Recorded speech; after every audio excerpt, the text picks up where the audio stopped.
तो भाई एक चीज़ हम सभी जानते हैं कि इंडिया में बहुत मात्रा में बढ़ गई है और वो है कोरोना वैश्विक महामारी। तो कोरोना वैश्विक महामारी के साथ इंडिया और चाइना के बीच में टेंशन्स भी बढ़ गए हैं।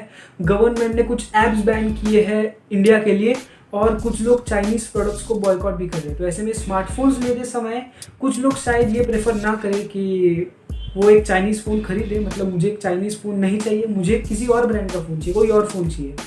तो ऐसे में हमको ज़रूरत पड़ती है चाइनीज़ फ़ोन्स के अल्टरनेटिव्स की। तो इस वीडियो में मैं आपको यही बताने वाला हूँ कि अगर आप एक चाइनीज़ फ़ोन नहीं चाहते, अगर आपको एक चाइनीज़ फ़ोन नहीं खरीदना है, तो मार्केट में कौन कौन से अच्छे अल्टरनेटिव्स हैं जो चाइनीज़ नहीं है। अब ज़रूरी नहीं है कि सभी लोग ऐसी थिंकिंग रखते हो, तो इस वीडियो में मैं इन जनरल सभी ब्रांड्स के बारे में थोड़ी थोड़ी इन्फॉर्मेशन आपको देने वाला हूं, ताकि सभी लोगों को ये क्लियर हो जाए कि कौन से फ़ोन्स खरीदने चाहिए और कौन से नहीं खरीदने चाहिए।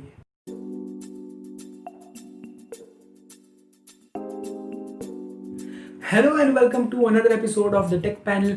मेरा नाम है अक्षत वैद्य।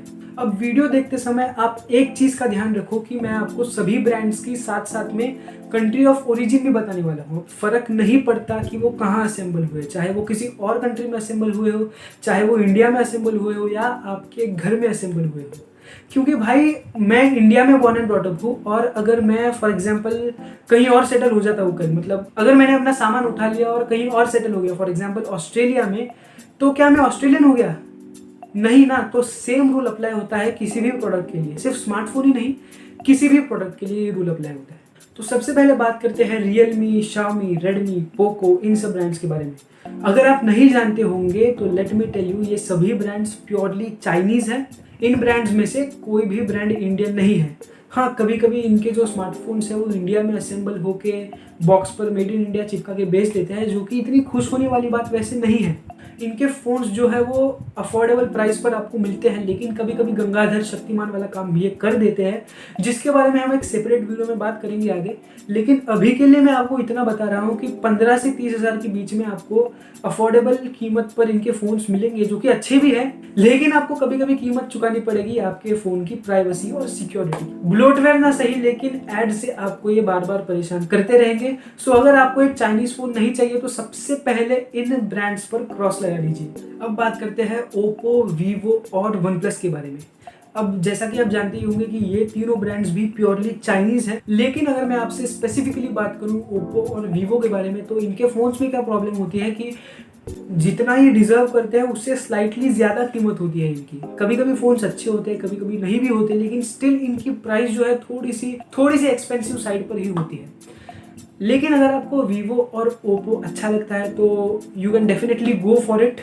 बाकी आपको पता है क्या करना है। अगर आपको चाइनीज़ नहीं लेना तो इन ब्रांड्स पर भी क्रॉस कीजिए। हालांकि इनके फ़ोन्स भी इतने बुरे नहीं है और वीवो का भी ओएस थोड़ा सा कॉम्प्लिकेटेड है, लेकिन वन प्लस के बारे में ऐसा नहीं है। वन प्लस है चाइनीज़ ब्रांड, लेकिन आपको ओएस के मामले में या फिर आपको टोटल एक्सपीरियंस के मामले में इतना परेशान नहीं करेगा।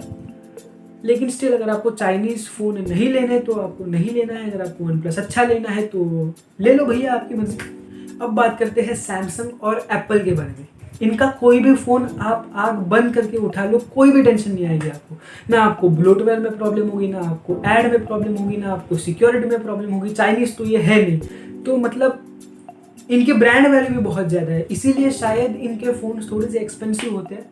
अब एप्पल वालों को तो कुछ बोल नहीं सकते भैया हम, लेकिन सैमसंग ने अगर थोड़ी सी कीमत अपने स्मार्टफोन में थोड़ी सी कम कर दी ना, फ्लैगशिप फ़ोन्स तो है ही डिजर्विंग, लेकिन मिड रेंज में भी अगर थोड़ी सी कीमत कम कर दी ना तो ये तगड़े कॉम्पिटिटर बन जाएंगे शाओमी के लिए। लेकिन फ़िलहाल के लिए ये चाइनीज़ फ़ोन्स नहीं है, लेकिन तब भी स्टिल बेटर है। आपको बाकी के फ़ोन जितनी सिक्योरिटी पे आपको देखने को नहीं मिलेगी। अगर आपको एक एप्पल का फ़ोन चाहिए तो you can definitely go for iPhone, लेकिन एंड्रॉयड में सैमसंग के फ़ोन जैसा एक्सपीरियंस मुझे नहीं लगता किसी और फ़ोन में होगा। शायद ही किसी फ़ोन में सैमसंग जैसा एक्सपीरियंस आपको मिलेगा। So you can definitely blindly go for Samsung phones. Samsung जो है साउथ कोरिया का ब्रांड है और 10,000 से लेकर 1.25 लाख रुपए तक किसी भी प्राइस रेंज में आपको फ़ोन लेना हो अच्छे फ़ोन्स मिलते हैं। और एप्पल तो है ही भैया यूएस का माल। Asus is another best alternative for Chinese phones. इनके हेडक्वार्टर्स ताइवान में है और इनकी ब्रांड वैल्यू भी बहुत अच्छी खासी है। और ऑलमोस्ट हर प्राइस रेंज में आपको इनके फ़ोन्स मिलेंगे। इनका यूआई जो है नियरली स्टॉक एक्सपीरियंस आपको मिलता है, लेकिन प्रॉब्लम क्या है कि बहुत कम फ़ोन्स लॉन्च हो रहे हैं इंडिया में asus के। अभी उनका Zenfone 7 आने वाला है एंड आई एम श्योर कि ये भी बहुत अच्छे फ़ोन्स रहने वाले हैं। So again you can blindly go for these phones. अब हम बात करते हैं नोकिया के बारे में। HMD ग्लोबल के अंडर ये फ़ोन्स लॉन्च करती है जो कि फिनलैंड बेस्ड है। इनके फ़ोन्स जो होते हैं वो बहुत अच्छे होते हैं, लेकिन प्रॉब्लम ये है कि इनके फ़ोन्स ओवर प्राइस्ड होते हैं। इतने ओवर प्राइस्ड कि आपको मार्केट में इनसे बेटर ऑप्शन भी मिल जाएंगे, इसीलिए इनके फ़ोन्स कोई खरीदता नहीं है। मतलब परफॉर्मेंस इनकी बहुत अच्छी होती है, मतलब फ़ोन्स में कोई बुराई नहीं है, लेकिन प्राइसिंग के चक्कर में भैया ये ब्रांड कहीं ना कहीं पीछे बढ़ रहा है। इवन मैं आपको इतना स्ट्रांगली रिकमेंड नहीं करूंगा इनके फ़ोन्स, लेकिन इन फ़ोन्स को खरीदने के आपके पास 2 रीज़न हो सकते हैं। पहला तो ये कि अगर आपको नोकिया की आदत पड़ गई है, मतलब बहुत सालों से अगर आप नोकिया को ही यूज़ कर रहे हो और आपको नोकिया ही चाहिए, तो आप नोकिया के फ़ोन्स के पास देख सकते हो। और दूसरा एक हाइपोथेटिकल रीज़न हो सकता है कि इन फ़ोन्स के कंपटीशन में अगर आपको मार्केट में कहीं भी नहीं मिले, समझो मिल भी गए वो चाइनीज़ फ़ोन्स और आपको चाइनीज़ फ़ोन्स खरीदना नहीं है, तब आप इस फ़ोन को ले सकते हो। लेकिन इसके चांसेस जो है बहुत नियरली 4 to 5% ही होंगे, ज़्यादा नहीं होंगे। लेकिन फ़ोन्स इनके अच्छे आते हैं। सो अगर आप ट्राई आउट करना चाहते हो नोकिया को तो you can go for it, no problem. अब बात करते हैं लेनो और मोटोरोला के बारे में।